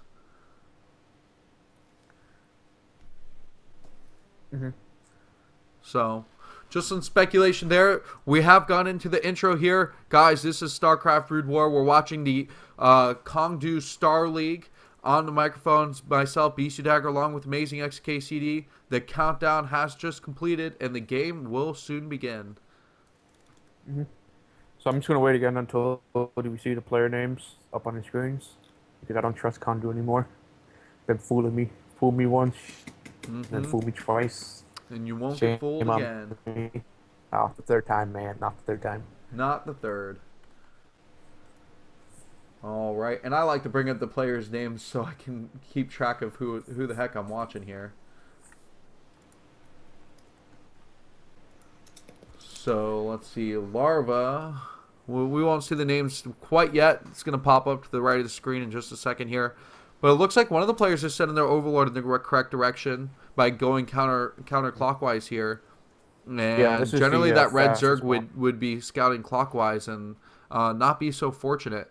But they're going to cross paths here, and both players are going to know exactly where each other are. Okay, and it's looking like Larva is the red Zerg player. Yeah, so we're going to have Larva. What color are we going with on the bottom here? So Larva is the red Zerg and 11 o'clock, and Killer's the green Zerg and 7 o'clock. And it looks like the gas is already taken for Killer, and he's going to be going with what? Did he drop the spawning pool also? It looks like Larva might be going for an earlier hatchery. So it's going to. So I think basically Killer's going for 9 gas, 9 pool, which will allow for the instant layer when pool pops. So it looks like Larva's going to be committing to the Mutilax play. Only that's his gameplay. Like he's going to want to survive the Zerglin phase, and it looks like oh sorry, that's for Killer. So it looks like Larva's going to go Actually, I don't even know anymore. I kind of like lost track. Yeah, they didn't show Larva long enough, and it was a weird timing when his pool dropped down. I think that was a 12 pool. No, so yeah, so it's gonna be a no. I think that's an overpool from Larva. No, it's a 12 pool because Larva's going for the expansion. So Right. it's actually somewhat safe for Larva because he knows that Killer went for the gas first. So this spawning pool time is still gonna be slower than normal than a 9 pool. And that was right, yeah, Killer's gonna go immediately for the lair. Because I think Killer's a better Mutalisk player than Larva is. But the thing though is that with the spawn locations like this and with the Overlord pathing, it's pretty safe for Larva to expand. He's gonna have the Sergans out in time. So, but the question is his lair is gonna be behind though, which might be costly because of how close the spawns are. Right. And plus, it doesn't help that Larva's that Larva's expansion is in the direction of Killer himself. So looks like we're gonna have Killer gonna send his first links out. The Larva should be able to hold with his own links. Right, but the Lings are on their way, and Erdy 4, that's definitely gonna be difficult to hold here, as the Lings can just poke and prod against this hatchery. And like I said in the last game, I think their goal should be to try and focus on that hatch and run away when they don't have the numbers. Don't make any poor engagements here. One of the Lings actually taking a little bit of damage for Larva right here, and Killer's got himself in a heavy position. This is the assault we were talking about, and it's really hard to put this hatchery down. He's gonna lose it. He just lost 300 minerals and is now at a huge disadvantage in this game. Yeah, that was a big misplay by Larva. He should have pulled the Jones way early. As soon as he saw his first 2 lanes, and he knows what Killer's build is, right? So like he knew that he should have pulled earlier. Cause losing those 300 minerals is a huge investment. Wow. And now Larva knows that he needs to counterattack and try and get some damage done if he can. Oh, so many Lings forced out. He needs to stay aggressive. And that's what he's going to try and do here. Maybe get up this ramp. But Killer's doing a great job of making a concave and constantly rotating his Lings so that way he can continually hold the map. And look at that. He left 1 Ling and snuck it inside. Already taking down a drone. These are really good moves by Killer so far. Killer's absolutely dominating Larva in this game right now.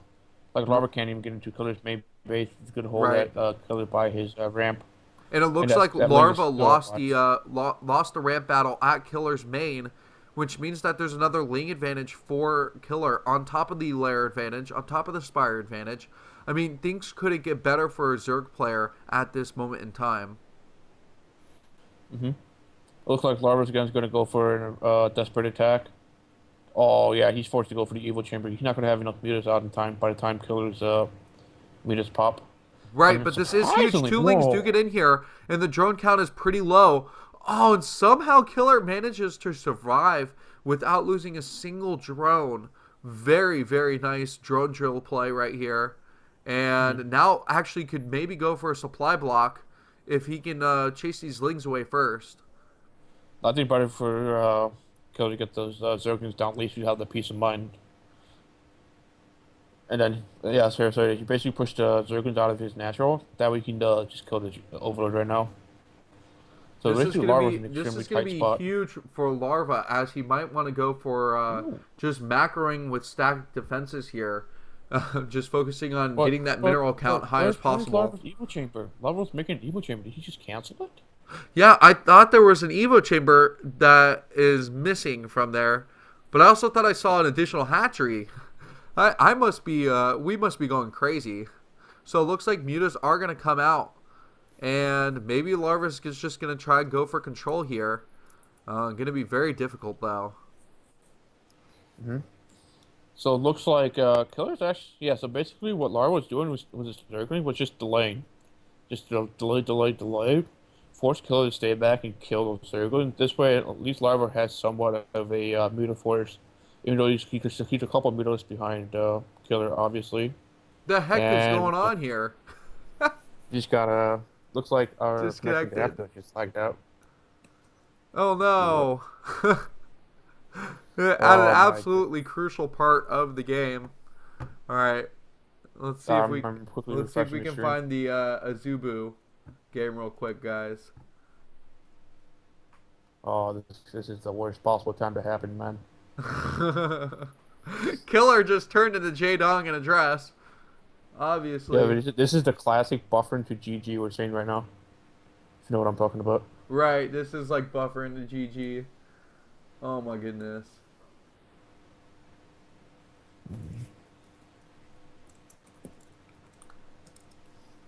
Oh my goodness. So quick, switch to the other stream. I'm trying as hard as I can. My ad block blocks Africa streams. Oh my goodness. Here we go. Let's see if I can put this in the map here. Okay, so it looks like the game is still alive. Yeah, I don't have any streams. You got the. Oh, and there's probably a lot of really loud Korean screaming for you guys.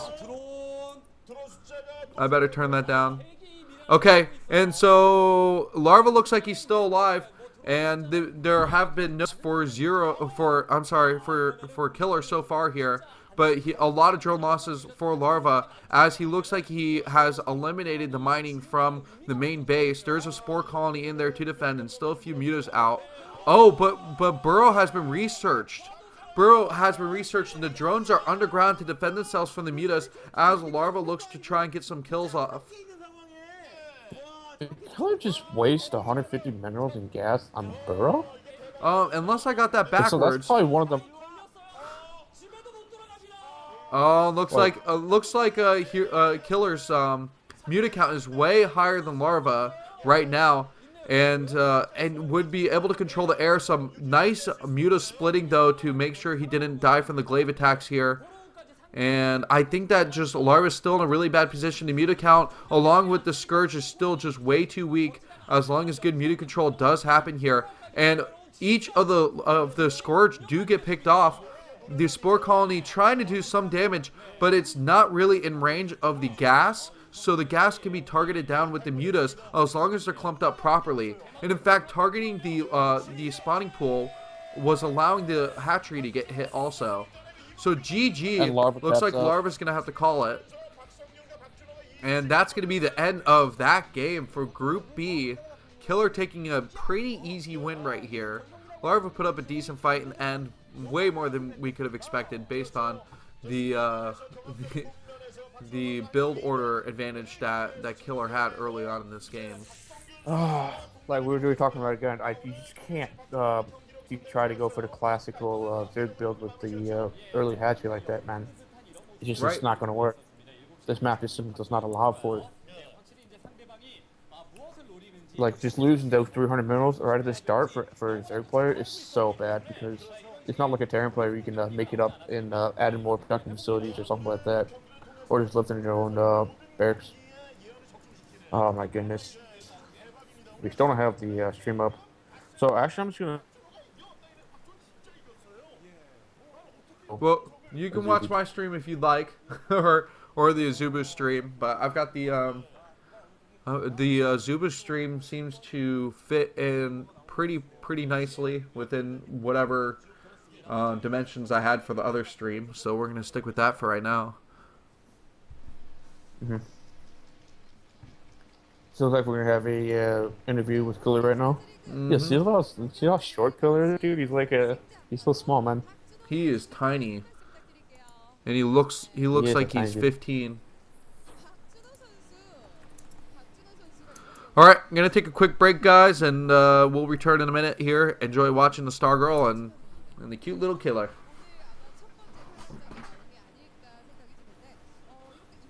Alright, so it looks like the Sniper stream is back up now, so for those of you who are watching, so we'll be good on that, but it seems like...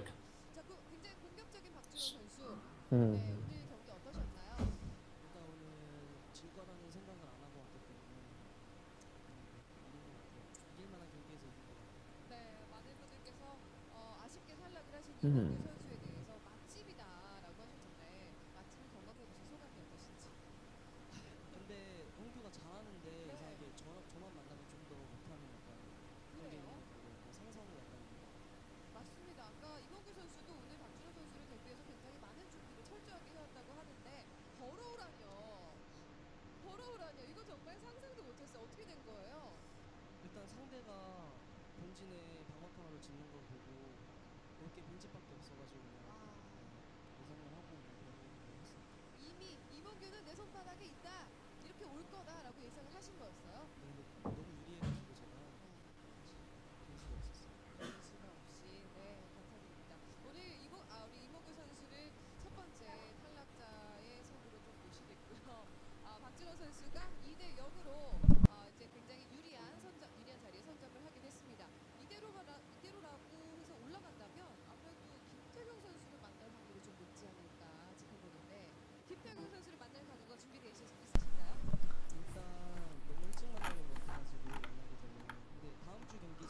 Alright people, I am back, and this is the BisuDagger stream. If you've wandered here by accident, then you should remain here, as we will be watching a PvZ later. It's going to be Bisu versus Quanro.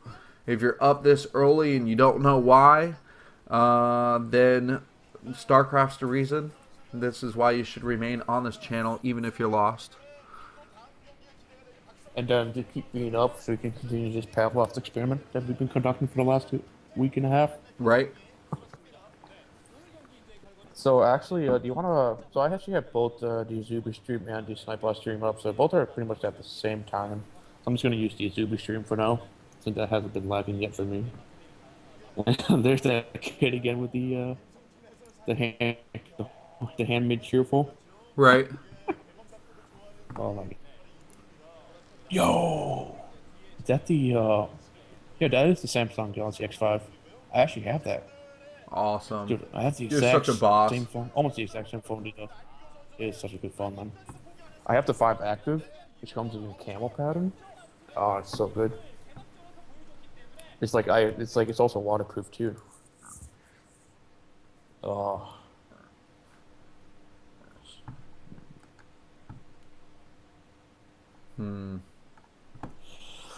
Let's see what people are saying on the LR stream here. Sometimes we could get exciting in here. Rhoda says, congrats, BisuDagger. Yeah, I like that.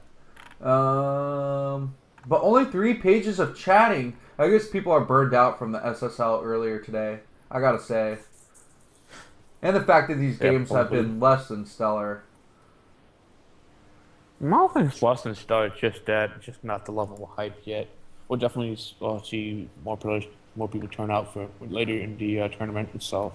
Right. Which is just only group play, so it's not that big of a deal for some people, it seems. Yeah, it's just a few ZVZs, and you know, when you get a mirror match day, people are just gonna kind of tune out, unfortunately. Yeah.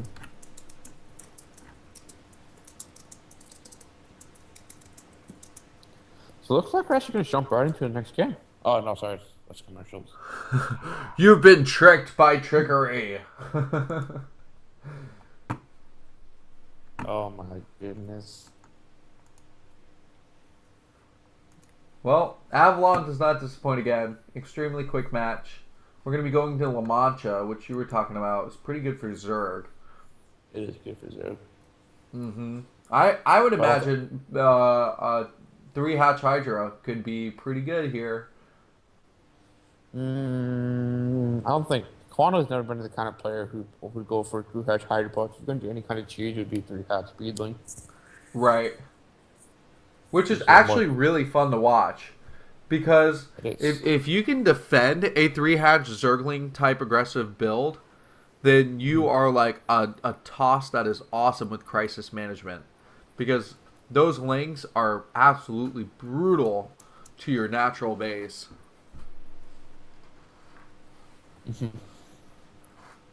Oh, I guess we're watching a replay of the 0 game here. And it seems like they're doing these recaps as just kind of a filler because they have like a set broadcast time that I think they want to reach. Got a hashtag max CPM, you know, fill all the time slots. Right. You know, I am curious though, who's playing on the Medjay stream right now? That's always entertaining to point out. If you guys don't know, there's a classic Brood War VOD stream. If you haven't been there because you're not familiar with the Brood War scene anymore, then you need to definitely check that out. And load that up and see what game is going on. Earlier, it was Cal versus Flash, and I think that's a pretty good matchup. Cal versus Flash games were never too one-sided. He's a pretty solid Protoss player. And now it's Stork versus Harangue 2. Oh, that should be a pretty interesting PvP. I don't know why, though. For whatever reason, I was just not the biggest Harangue 2 fan. Oh, he just dropped down this huge Reaver attack. All the probes are dead. The funny thing about Harangue is, like, for one of the head years, like the first start of his pro career, he would always be terrible because he always was seen like a cheesy kind of player that would just do nothing but cheese builds because he didn't want a macro. Because it was just terrible. And it seemed like for the last like year and a half of the Cuspa days, like he started becoming an actually good Protoss. He changed his play style from being the kind of a cheeser to person who actually worked on his fundamentals, his mechanics, his execution. Right. And actually just got better as a player. Yeah, and there was a moment there where it looked like he was going to return to StarCraft during the Sonic era. No, but he's the lead coach right now for Samsung. Really, I didn't know he was coaching for Samsung. They've got a pretty good team. They just won the LCS or whatever. The Samsung team just won. Yeah, so I think they have an okay league team. Like they had a really good game against Jin Air. Yeah. 2 days ago. Oh yes, this was the best game of the night with the stuck drone. Remember that? Which one are you referring to? Oh, you're watching the KSL still, right? Yeah, it was Zero versus Jaehoon, and like Zero somehow got a stuck drone, and they Oh yeah, that was awesome.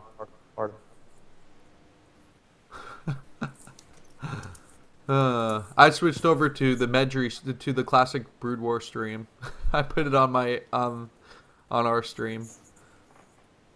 So that way we could actually watch something fresh here while we're waiting, make it a little bit more entertaining for you guys. Since the commercial breaks are going to be so long anyway, it really doesn't matter what we play in between. Never mind, impossible to get an answer here from people here. Oh man, Protoys, why are you getting so upset? It's Rock versus Quanro. I don't know where Rock or Quanro is coming from, but Rock versus Quanro. And you're welcome, R. Kelly. Piss on you. No, it's not Quanro. It's Quanrolled. Quanrolled. Either Quanro's gonna Quanroll, or he's gonna get Quanrolled. Or it's I'm gonna have some Quan rolls for breakfast. Yeah, it has been. Quanroll's been Quanrolling all over the place. I wish someone made brought the Quanrolled cheerful again. Back into the studios. Oh man, this is an insane PvP going on here.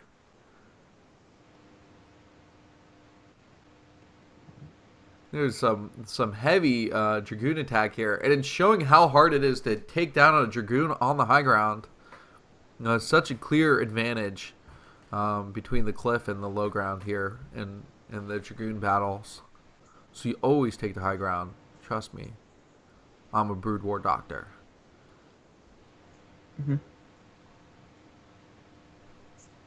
Alright, what's our 6 a.m. joke of the day? There's none. I reserve my jokes for the 5 a.m. slot. Just like how these, we got set times for commercials, we got set times for bad jokes. Right. Like right after, when it's 6 o'clock, like I'm already awake enough to realize I don't have any bad jokes to make. Like usually when I'm groggy, it's like when I start thinking about the bad jokes. Right. And now that it's 6 a.m. I'll definitely have a bad joke. We should just give out girl advice. Anybody having trouble in their sex life? Let's hear about it. We will fix your life for free on the air. Free? Oh, for free. Like a dragon. I wish I was good enough at Brood War to be called a dragon. That's just like the most awesome title. Well, all I have to do is name yourself the Dragon on Icy Cup and just choose everybody to get the B-. And then you just became Sail. That's how you beat Sail. Yeah? It's choose everyone reverse and then get a... the only time, like, if Sail did reach B- one, that's because he won, like, this esoteric, like, D-rank tournament. And I don't know how he got it as, like, a C player, and they just gave him, like, 150 points. just so you could hit B minus, and he just stopped streaming right after that. It was just funny to watch. I mean, no offense to say, he was actually he was a pretty good player back when he was pretty active. Right, At least, right. like compared to now. But he's better of a caster than he is as a player, though. Oh, well. Yeah, he's really good at casting. Man. So, what do you think are the best nicknames for players? You know, like Flash is God, obviously. Jaedong is Tyrant.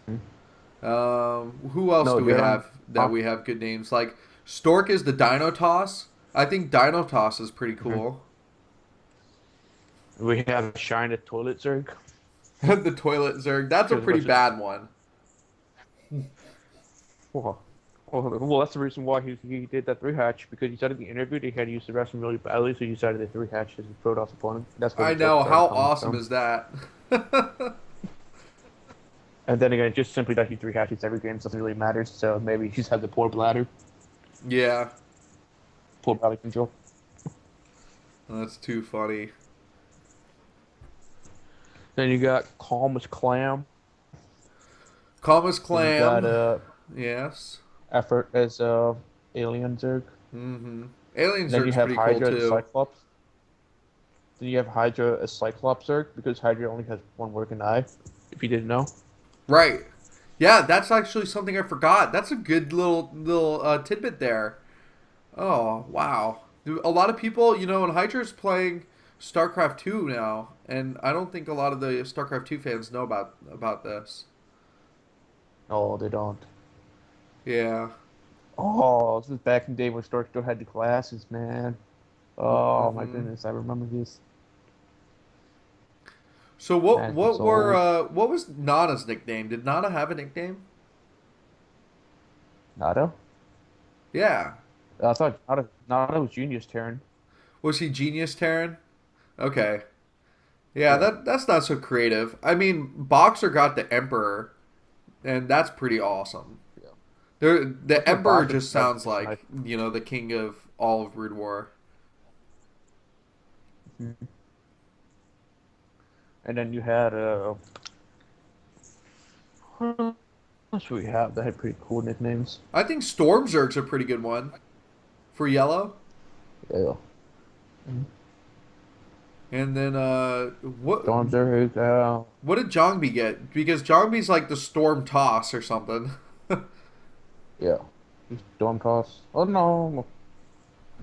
Oh, it's just called the Jang Bang. The Jang Bang. Oh, that is a good one. Jang Bang. Jang Bang. And then someone points out in the stream, Maestro for Savior. Yes. Yes, that's one. True. I'm gonna attempt to pronounce this name. Hold on here.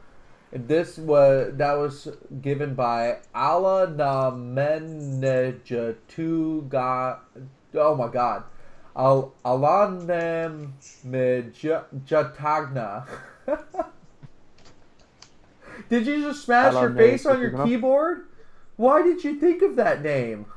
Oh my goodness. That's the 6 a.m. Try to pronounce your name tidbit.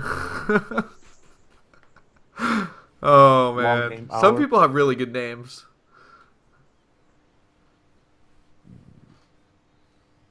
Why so laggy? Because this is the classic VOD stream.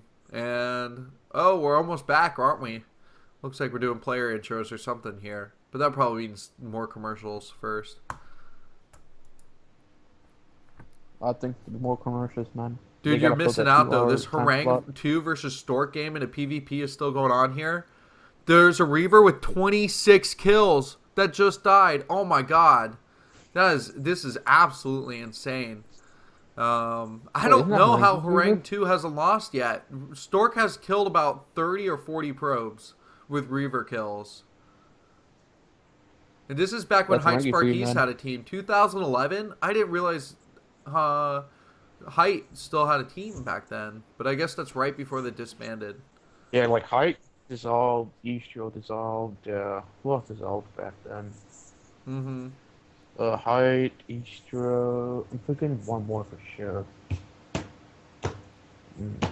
God. This should be, how many teams were there back in Pro League? 12? Yeah, something like that. Yeah, It was we made really 5. big. There were at least 10 teams. Yeah, we made 5. Dissolved. NBC. We're still there. Right. Do you remember when CJ, remember we had CJ Entis, it became Height Entis when they formed with Height Sparkies? Yeah. And then they became CJ Yeah, Entis again? Yeah. It's just weird. It's like, why? Yeah. So. Then we had Team 8 for a short stint, which dissolved. Well, they actually became Junior. Did you mention And Estro? Yes, I did. Okay. That's true. They never really had any particularly good players or any like well-known players. Yeah. It seemed like a low to middle. Then we always had Ace. Good old days with Ace. Yeah, Air Force Ace. Anytime Ace. Anytime like Ace would win a match, like everyone just blow up in the threads. It's amazing. Yeah, it was And then we had awesome. Oz. Oz used to be around, then Oz broke up. Oh my god. Harang 2 just beat Stork. And he looks pissed. His team just lost. Khan just losing. To answer a question in the chat, Harang 2 did go to CJ Entis. And that's when I started to hate him. Because if you remember the Hybrid Star League, the Forbidden... I mean, not the Hybrid Pro League, the Forbidden Pro League. In the finals... Terrible. Yeah, well, during the finals, Harang 2 didn't play a single game during the hybrid the hybrid playoffs. Yet he would cheer his ass off while all these other players that no one knew were winning their playoff games. And it pissed me off to no end to see SK Telecom lose. I mean, that was just mismanagement. Like, if you're gonna do like a transition to Boot War to StarCraft 2, just do a complete hard transition, you know? Right. It's like that was just a messed up. It's just messed up all around. And the funny thing is that StarCraft 2 is actually dying in Korea, so it's like karma, you know? That's what you get.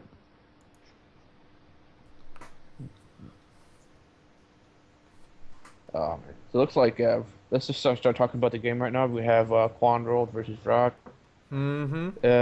This is going to be interesting. Basically, both players are kind of not that good back in the pro days, but I mean, they can show flashes of brilliance, as we already seen already. So this should definitely be at least very entertaining. And Right. we playing on La Mancha. And Rock Which has is a winning the, record the versus Jaedong. True, that is true. Mm-hmm. I think Jesse's the only guy who has a winning record besides M8, like M18M, also known as Stardust. Bisu has a winning record. Yeah. Actually, no. Yeah. No.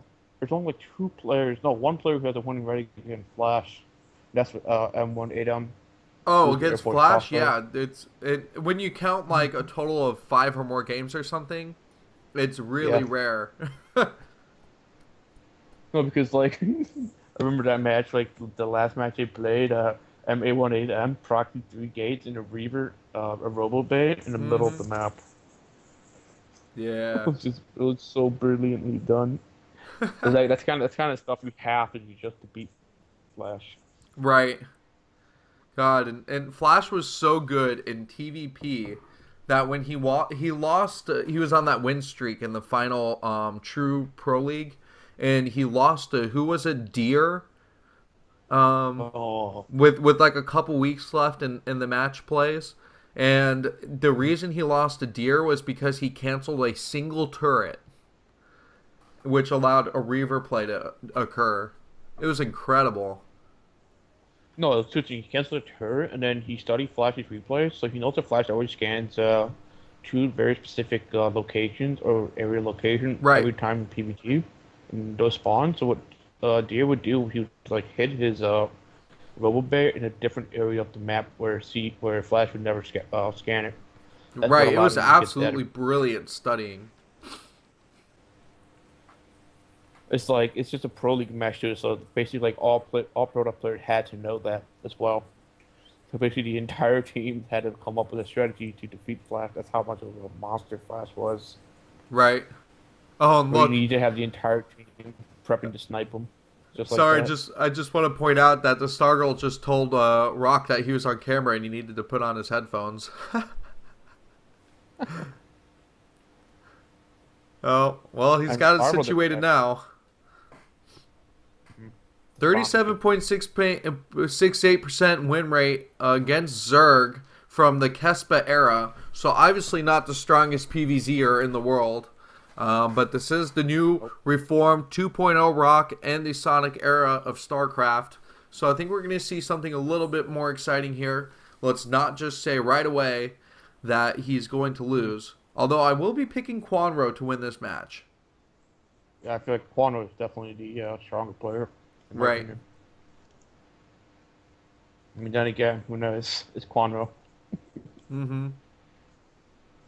And look how much action is going on right now just by watching his hands here. And that's just him in the chat room. No, I think he's just warming up on a local game, and they just message him when it's time to go. I know, Like I was being silly. Meanwhile, Quanro's not doing anything. He's just like, because he's here to think about how many Zerglings he wants to make. He's like out of 30 or 40. Right. It's like, yeah, let's think about this, you know. All nice and tidy, you know. Got the ruler. Right. Visible ruler. And here we go, Quanro, who looks like he's not even doing anything. Quanro actually has a 54% win rate against Protoss. That's not bad. Yeah, well, 108 of those games that he's won were through cheeses. Hey, man, the game win's a game win, you know? You gotta do what you can. That is true. I'm surprised he's put up that many games versus Protoss, though. Well, Quanro didn't Quanro play for Eastro, right? Yes, I think he did, actually. I mean, like I said, like he was probably one of their better players, so he had to play that many games. That's horrible. Actually, no, he played for. Looks like he started for CJ Entis. Oh. Well, CJ did have some really good Zerg players. So they had Hydra, they had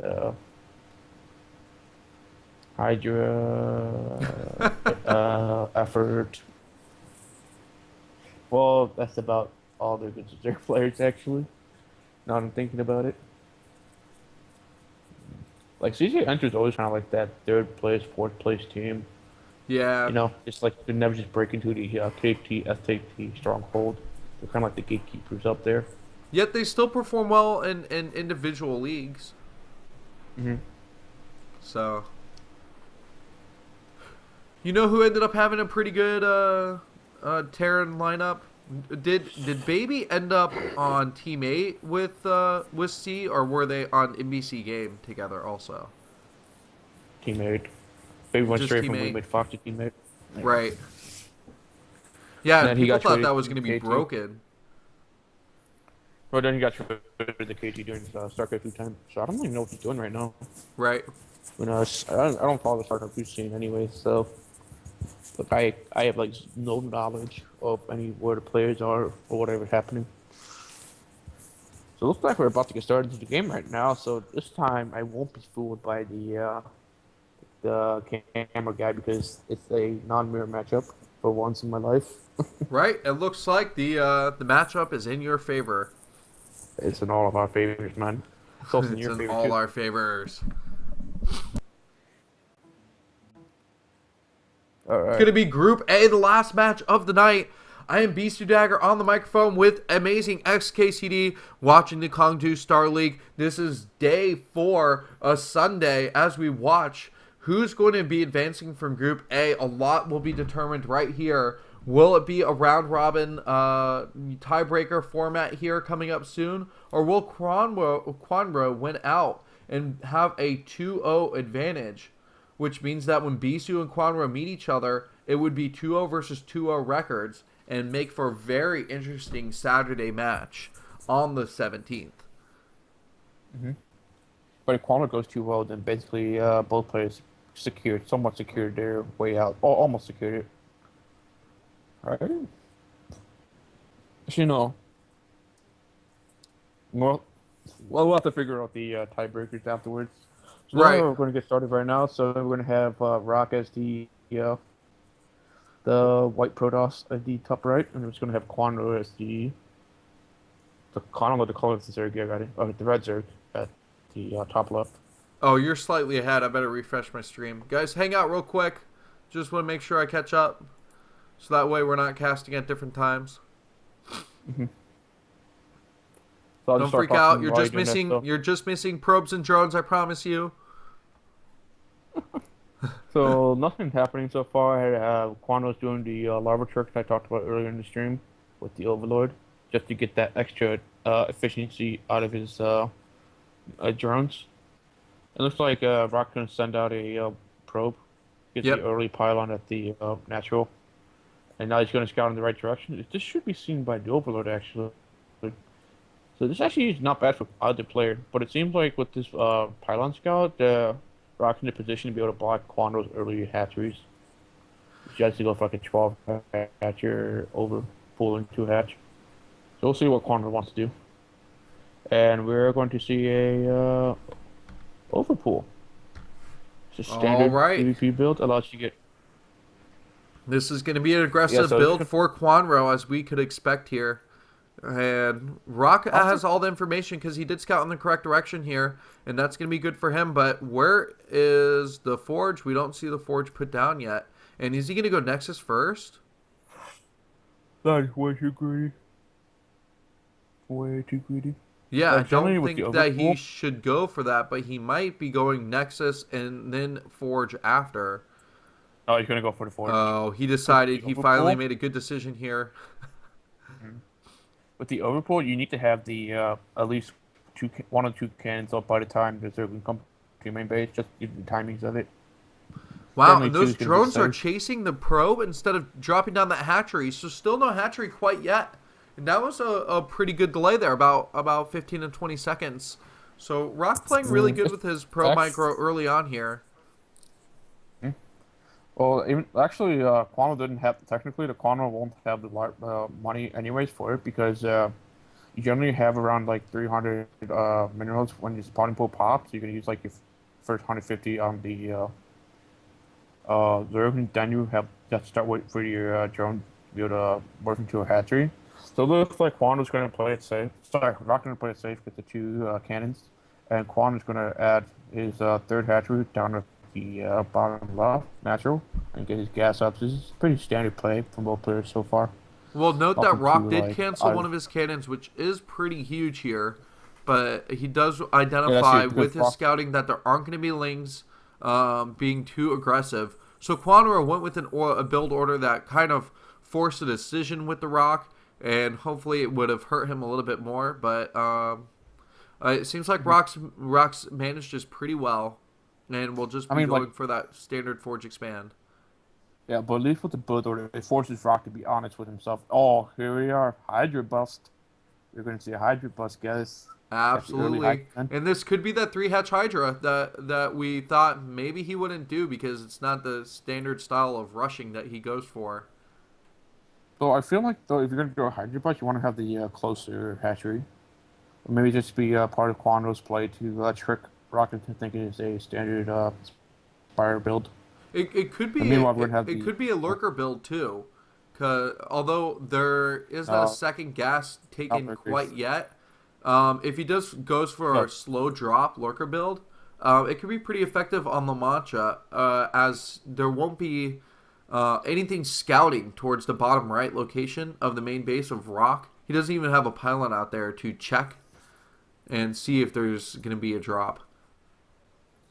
No, but the thing though is that if there's no going to be more lurkers, because if it was a lurker build, you don't need to build your Hydrogen until your layer's halfway done. So why would you build a Hydrogen and then start layer just to go for the lurkers? Well, it could be an aggressive Hydra lurker.